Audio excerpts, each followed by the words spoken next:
friends, welcome to delicious home. இன்னைக்கு தீபாவளி ஸ்பெஷலா நம்ம என்ன பார்க்க போறோம்னா somas எப்படி பண்றது, அதுவும் கிறிஸ்பியா எப்படி பண்றது, ரொம்ப நாள் ஆனாலும் அந்த கிறிஸ்பினஸ் மாறாம இருக்கிறதுக்கு எப்படி பண்ணலாம்னு இந்த வீடியோவை ஃபுல்லா பாருங்க. நம்ம வீடியோக்கு போறதுக்கு முன்னாடி Subscribe பண்ணிக்கோங்க நம்ம சேனலை.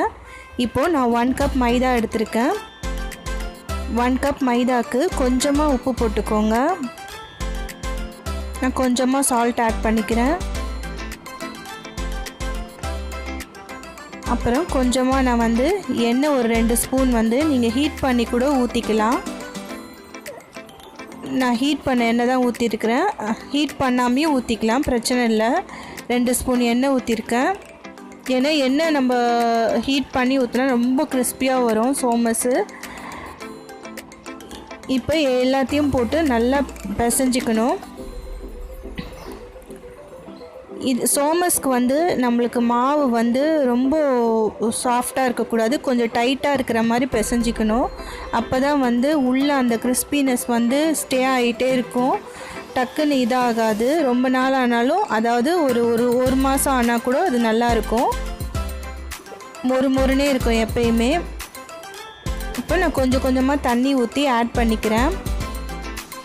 பார்த்துக்கோங்க, மாவு ரொம்ப சாஃப்டாக ஆகிடக்கூடாது, டைட்டாக பிசையணும், அப்போ தான் நல்லாயிருக்கும் சோமஸ்க்கு. இப்போ நான் டைட்டாக நல்லா மாவை பிசைஞ்சிட்ருக்கேன். பாருங்கள், இந்த மாதிரி கன்சிஸ்டன்சியில் இருக்கணும் மாவு. இப்போ இது மேலே கொஞ்சமாக ஆயில், சும்மா ஒரு 2 ட்ராப் ஆயிலை போட்டு நல்லா மேலே ஸ்ப்ரெட் பண்ணி விட்டுடுங்க. நான் ஆயில் போட்டு நல்லா ஸ்ப்ரெட் பண்ணிட்டேன். அப்புறமா ஒரு கிச்சன் கிளாத் ஏதாவது வச்சு மூடி ஒரு 20 மினிட்ஸ் இதை ஓரமாக வச்சுருங்க. அப்போ தான் கிறிஸ்பியாக வரும். கிளாத் போட்டு மூடி நான் வச்சுட்டேன். இப்போ நம்ம ஸ்டஃபிங்க்கான இன்க்ரீடியன்ஸ் எல்லாம் ட்ரை ரோஸ்ட் பண்ணிக்கலாம். நான் 1/4 கப் உடச்சக்கடலை எடுத்திருக்கேன், அதாவது பொட்டுக்கடலை. இதை நல்லா ட்ரை ரோஸ்ட் பண்ணிக்கோங்க. பொட்டுக்கடலை ட்ரை ரோஸ்ட் பண்ணியாச்சு. அடுத்து 2 ஸ்பூன் கசகசா எடுத்திருக்கேன், அதையும் நல்லா ட்ரை ரோஸ்ட் பண்ணிக்கலாம். எல்லாமே லோ ஃப்ளேமில் தான் வச்சு பண்ணணும், ஹை ஃப்ளேமை தயவுசெய்து யூஸ் பண்ணிடாதீங்க, எல்லாம் தீஞ்சு போயிடும், அப்புறம் ஸ்மெல்லே மாறிடும், ஃப்ளேவரும் மாறிடும். இப்போ நான் கசகசாவையும் நல்லா ட்ரை ரோஸ்ட் பண்ணிக்கிறேன். இப்போது அதே பேனில் 1/2 ஸ்பூன் நான் கீ ஆட் பண்ணுறேன். கீ நல்லா மெல்ட் ஆனோடனே இதில் ஒரு 20 முந்திரி பருப்பு நல்லா உடச்சி வச்சுருக்கேன், அதை ஆட் பண்ணி நல்லா ஃப்ரை பண்ணிக்க போகிறேன்.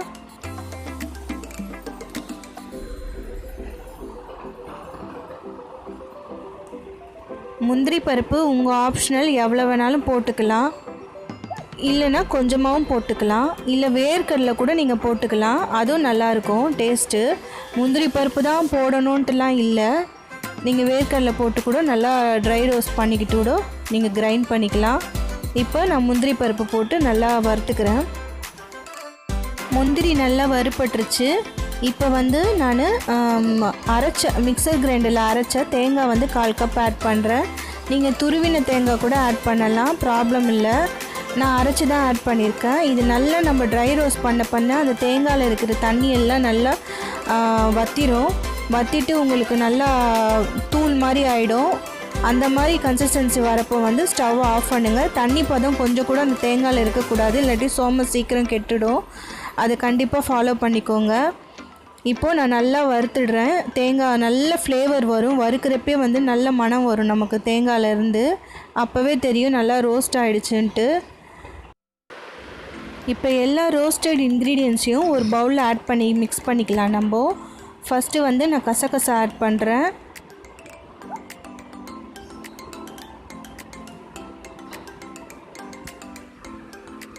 அடுத்து பொடிச்ச உடச்சக்கல்லையே கொரன்னு அரைச்சிக்கிட்டால் போதும், ரொம்ப பவுடராக அரைக்கக்கூடாது. அடுத்து 1/4 கப் பவுடர் சுகர் ஆட் பண்ணுறேன். உங்களுக்கு இனிப்பு சுவை எவ்வளோ வேணுமோ அதுக்கேற்ற மாதிரி நீங்கள் சுகர் ஆட் பண்ணிக்கலாம், அது ஒன்றும் அளவெல்லாம் கிடையாது. ஒரு சிலருக்கு இனிப்பு அதிகம் பிடிக்கும், சில பேர் கம்மியாக இனிப்பு சாப்பிடுவாங்க. அப்புறம் நான் வறுத்த முந்திரியும் தேங்காயும் மிக்ஸ் பண்ணுறேன். எல்லா இன்க்ரீடியன்ஸையும் போட்டு நல்லா மிக்ஸ் பண்ணிக்கோங்க. மிக்ஸ் பண்ணி ரெடியாக வச்சுக்கணும். அப்போ தான் உள்ளே ஸ்டஃப் பண்ணுறதுக்கு ஈஸியாக இருக்கும்.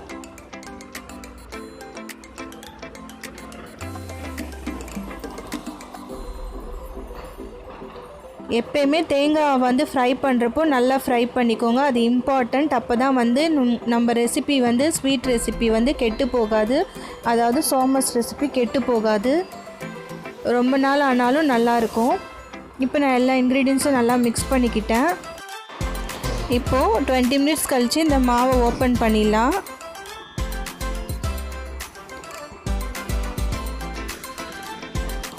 இப்போது நம்ம இந்த மாவை சோமஸ்க்கு ஏற்ற ஷேப்புக்கு நம்ம திரட்டிப்போம். இப்போ மாவை நல்லா டஸ்ட் பண்ணிவிட்டு நான் வந்து நல்லா ஒரு உருட்டையாக உருட்டிக்கிட்டேன். இப்போ வந்து சின்ன சின்ன பீஸாக நம்ம வந்து எல்லாமே ஈக்குவல் அளவில் இருக்கிற மாதிரி டிவைட் பண்ணிக்கலாம்.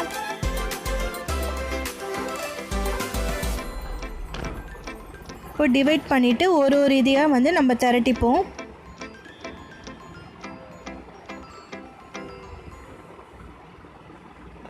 இப்போ டஸ்ட் பண்ண மாவு மேலேயே வந்து நான் திரட்டிக்க போகிறேன்.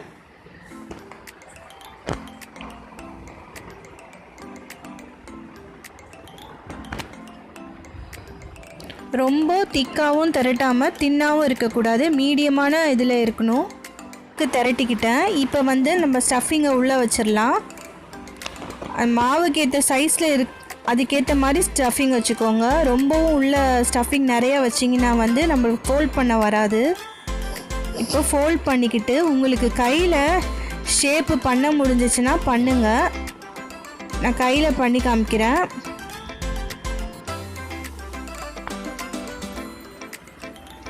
நல்லா அழுத்தி விட்டுக்கோங்க. இது மேலே வந்து நீங்கள் தண்ணியை தொட்டு கூட நீங்கள் நல்லா அழுத்தி ப்ரெஸ் பண்ணி விடலாம். அப்போ தான் மாவு பிரியாமல் வரும். இல்லாட்டி உள்ளே இருக்கிற ஸ்டஃபிங் எல்லாம் வந்து உங்களுக்கு எண்ணெயில் இதாகி எண்ணெய் ஃபுல்லாக ஸ்பாயில் ஆகிடும். இப்போ நான் தண்ணி தொட்டு நல்லா ப்ரெஸ் பண்ணி விட்டுக்கிறேன். இப்போ வந்து நம்ம ஃபோல்ட் பண்ணிக்கலாம். உங்களுக்கு எப்படி ஷேப்பு ஃபோல்ட் பண்ண தெரியுமோ அந்த மாதிரி பண்ணிக்கோங்க.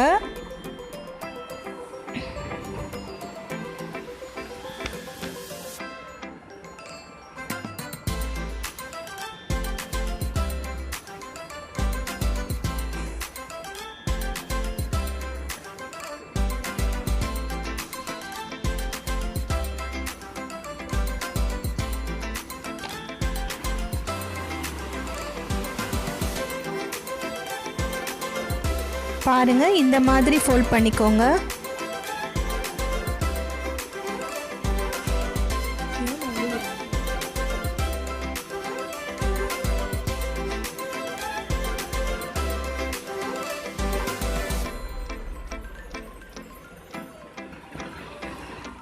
அடுத்து உங்களுக்கு கையில் இப்படி வரலன்னா, சில பேருக்கு வராது, எனக்கு கூட சரியாக வரல.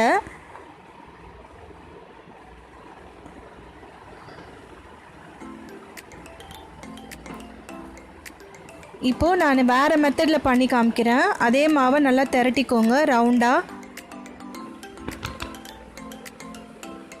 உங்களுக்கு ஷேப்பு வரலன்னா ஃபோர்க் வீட்டில் இருந்துச்சுன்னா ஃபோர்க்கை வச்சு இந்த மாதிரி ப்ரெஸ் பண்ணி விட்டுக்கோங்க. இதுவும் ஷேப் அழகாக இருக்கும். ரொம்ப இது சிம்பிளாக இருக்கும். கையில் வந்து சில டைம் வரும், சில டைம் வராது. அதுவும் வீடியோ எடுக்கிற நேரம் பார்த்து தான் வராது. இந்த மாதிரி ஃபோர்க்கை வச்சு நல்லா ப்ரெஸ் பண்ணி விட்டுக்கோங்க. இந்த ஷேப்பும் நல்லாயிருக்கும். இது ரொம்ப ஈஸி. நம்ம கையில் ஷேப்பு பண்ணுறதுக்கு இந்த மாதிரி பண்ணலாம். சில டைம் வரும், சில டைம் வராது. அடுத்து வந்து உங்ககிட்ட சோமஸ் செய்கிற அச்சு இருந்துச்சுன்னா அச்சில் கூட நீங்கள் பண்ணலாம். அதுவும் ரொம்ப ஈஸி. இல்லாதனால நீங்கள் இந்த மாதிரி பண்ணிக்கலாம். அதில் கூட நம்ம இந்த மாதிரி மாவை திரட்டி அந்த அளவுக்கு வச்சு ஸ்டஃபிங்கை வச்சு க்ளோஸ் பண்ணிட்டோன்னா கரெக்டான ஷேப் வந்துடும். இதுவும் ரொம்ப சிம்பிள் தான். இது மாதிரி அச்சும் வாங்கி வச்சுக்கிட்டால் ஈஸி. சுற்றி வந்து தண்ணி தடவிக்கிட்டேன். அப்போ தான் வந்து நல்லா ஒட்டிக்கும். உள்ளே இருக்கிற ஸ்டஃபிங்லாம் வெளியே வராது, பிரியாமல் இருக்கும். இப்போது தேவையான அளவு ஸ்டஃபிங்கை வச்சு நல்லா க்ளோஸ் பண்ணிவிடுங்க. டைட்டாக க்ளோஸ் பண்ணிவிட்டு எக்ஸ்ட்ரா மாவு வெளியே தெரியுதெல்லாம் எடுத்து விட்டுருங்க. பாருங்கள், இந்த ஷேப்பும் நல்லா இருக்குது. இந்த மாதிரியும் நீங்கள் பண்ணலாம். நான் 3 மெத்தட்லேயும் காமிச்சிட்டேன். அந்த மாதிரி ட்ரை பண்ணிக்கோங்க. இப்போ எண்ணெய் நல்லா காய வச்சுக்கோங்க. எண்ணெய் நல்லா சூடாகணும். எண்ணெய் நல்லா சூடு ஆன பிறகு அதை மீடியம் ஃப்ளேமில் வச்சுக்கோங்க. நம்ம ஒரு சோமஸை போட்டு நம்ம நல்லா பொரித்து எடுத்துக்கலாம். ஏன்னா ஹை ஃப்ளேமில் வச்சோன்னா மேலெல்லாம் கலர் உடனே சேஞ்ச் ஆகிடும். உள்ளெல்லாம் மாவாக அப்படியே இருக்கும். உங்களுக்கு அந்த கிறிஸ்பினஸ் இருக்காது. இந்த மாதிரி நீங்கள் மீடியம் ஃப்ளேமில் வச்சு பொரித்து எடுத்துக்கிட்டிங்கன்னா கிறிஸ்பினஸ் ரொம்ப நாள் அப்படியே இருக்கும். இப்போ நான் எண்ணெயில் போட்டுக்கிட்டேன். நல்லா ப்ரௌன் கலர் ஆன பிறகு நம்ம எடுத்தால் போதும். ஆனால் ஃப்ளேம் மீடியம் ஃப்ளேமில் இருக்கிற மாதிரியே பார்த்துக்கோங்க. ரொம்ப ஹை ஃப்ளேம் வச்சிடாதீங்க. உங்களுக்கு கிறிஸ்பினஸ் கண்டிப்பாக வராது ஹை ஃப்ளேமில் வச்சா.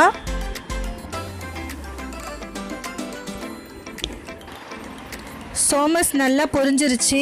நல்லா எண்ணெயில் திருப்பி போட்டு நம்ம இது பண்ணிக்கணும். ஒரே சைடாக வச்சுக்கக்கூடாது. அப்போ தான் 2 பக்கமும் ஈவனாக நல்லா ஒரே கலர் ப்ரௌன் கலரில் வரும். நல்லா இப்போ கிறிஸ்பி ஆகிடுச்சு. பாருங்கள், உங்களுக்கு பார்த்தாலே நல்லா தெரியும். இப்போ நம்ம ஆயிலேருந்து சோமஸ் எடுத்துடலாம்.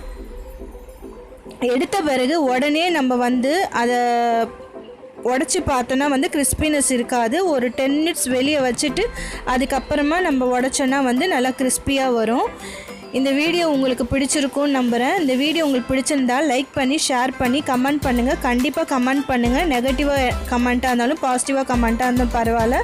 தீபாவளிக்கு இந்த சோமஸை கண்டிப்பாக ட்ரை பண்ணி பாருங்கள். ரொம்ப சூப்பராக இருக்கும், கிறிஸ்பியாக இருக்கும். ரொம்ப நாள் ஆனாலும் இதாகாது.